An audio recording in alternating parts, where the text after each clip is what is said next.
Fjala më e kërkuar nga të huajët në Google për Shqipërinë ishte fjala byrek.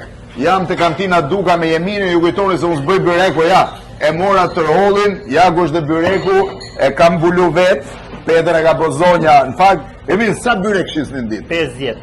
50 byrek në ditë? Tepsia të maja 50. Të huajt apo shqiptarët e kanë më shumë qenë? Të huaj. Të huaj, vinë ku e kërkojmë, po normalisht edhe shqiptarët. Sa lloje byrekësh kemi në Shqipëri? 3 lloje bëjmë ne këtu.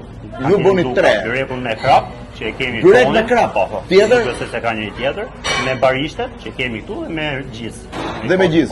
Po në total sa lloj byrekësh mund të bëhen në Shqipëri apo se kejtë? Pafund. Byrek patjetër. Se kombinimet janë të mund. Kombinimet janë. Imagjinoj që të huajet kërkonin fjalën byrek si fjala më e kërkuar për Shqipërinë, nuk e di tani, po si duket me byrek janë. Që nga ato byrekët trekonca që bëhen me gjalp e deri te këto shive që janë gjithë mënyrë që ke qef, ja ku është dhe byreku këtej, i bëm gati, është në nxehtë.